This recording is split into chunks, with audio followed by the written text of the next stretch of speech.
नमस्कार मित्रों, आप सभी का मेरे इस YouTube चैनल में स्वागत है। वर्तमान समय में एक बहुत ही बड़ी चर्चा का मुद्दा बना हुआ है कि क्या इस संसार को चलाने वाला कोई ईश्वर है या नहीं है। वैसे तो बहुत लंबे समय से करीबन कम से कम 80, 90, 100 साल से तो ये चर्चा चल ही रही है कि ईश्वर है या नहीं है। कुछ लोग कहते हैं ईश्वर है, कुछ लोग कहते हैं ईश्वर नहीं है। तो अगर देखिए ईश्वर है या नहीं है, कोई अगर कह देगा कि ईश्वर है तो उससे ये सिद्ध नहीं हो सकता कि ईश्वर है। कोई अगर ये कह देगा ईश्वर नहीं है तो उससे भी ये सिद्ध नहीं हो सकता कि ईश्वर नहीं है। देखिए, ईश्वर के होने या न होने के प्रमाण मिलना, उसको ढूंढ पाना बहुत ही मुश्किल है। वर्तमान समय में तो ये चर्चा है ही। अब तो धीरे धीरे धीरे आप बहुत से यूट्यूबर देखेंगे, बहुत सारी डिबेटें भी हो रही है कि ईश्वर नाम की चीज़ इस ब्रह्मांड में कोई है ही नहीं, ईश्वर है ही नहीं, ये ब्रह्मांड अपने आप ही बना है।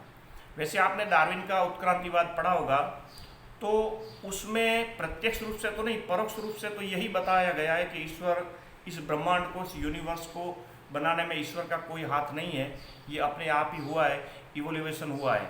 देखिए, इवोल्यूशन तो हुआ ही है, इवोल्यूशन के तहत ही सब कुछ पैदा हुआ है, उत्क्रांति हुई है, एक चीज़ से दूसरी चीज़ परिवर्तित होते होते होते होते होते सब कुछ बना है।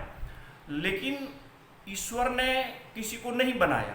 तो ईश्वर ने किसी को नहीं बनाया, ईश्वर ने मात्र एक सिस्टम बनाया, फिर वो सिस्टम अपने आप ही चलती रहती है। जैसे कि वर्तमान में कोई सरकार है, जैसे कि हम मान लीजिए कि हमारा देश आज़ाद हुआ, फिर अंबेडकर जी ने, नेहरू जी ने, सरदार पटेल ने, बहुत से नेताओं ने साथ मिलकर हमारा संविधान बनाया, राष्ट्र की रचना की, फिर अपने आप ही वो चलता रहता है। इसका मतलब ये नहीं कि कभी अंबेडकर, नेहरू जी या महात्मा गांधी जी या जो भी लोग थे इसको बनाने वाले वो थे ही नहीं, ये तो कतई उसका मतलब हो ही नहीं सकता।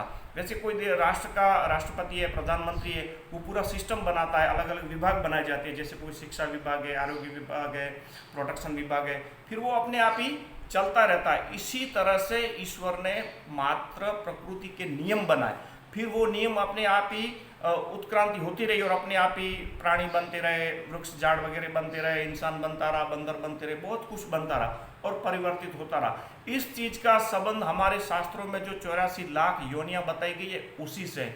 इस बात पर फिर कभी और किसी वीडियो में चर्चा करेंगे, लेकिन आज आगे बढ़ते हैं।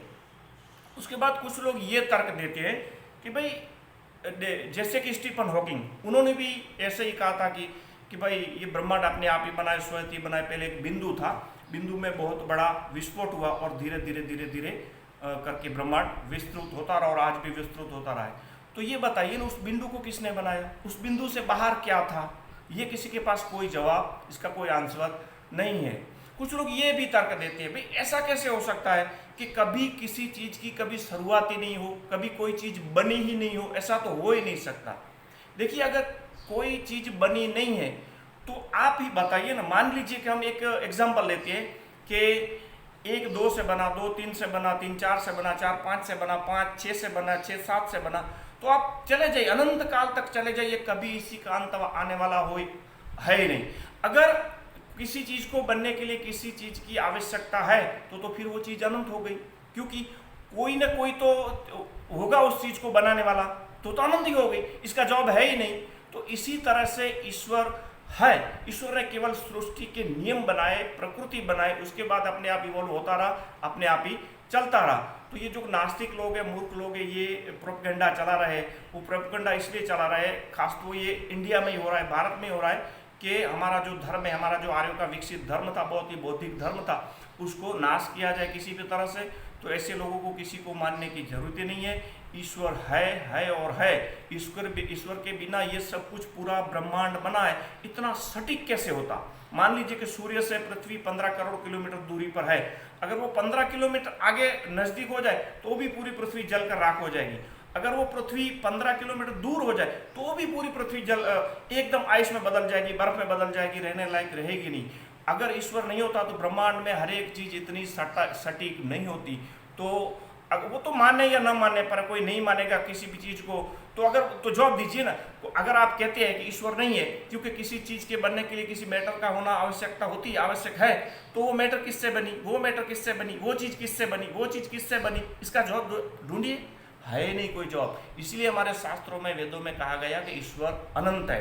क्योंकि आज तो विज्ञान भी मान रहा है कि बहुत से इस ब्रह्मांड में ऐसे ग्रह हैं जिन पर समय का कोई अस्तित्व है नहीं। इसलिए ईश्वर के लिए समय का कोई अस्तित्व है नहीं। जिसके लिए समय का कोई अस्तित्व नहीं है वो चीज अनंत है, वो चीज कभी बनी ही नहीं है। सदा से सनातन, सदा से आदिकाल से, कहीं भी नेति नेति नेति आप कहीं भी चले जाइए तो इसका कभी अंत आने वाला है नहीं, और अनंत तक रहेगी, कभी अनंत तक रहेगी। सृष्टि बनती रहेगी, जैसे कि हम प्रलय मानते हैं, बनती रहेगी, बिगड़ती रहेगी, फिर नई बनती रहेगी, बिगड़ती रहेगी। इसी तरह से ये क्रम चलता ही रहेगा, लेकिन उसको बनाने वाला कोई व्यक्ति होना ही चाहिए।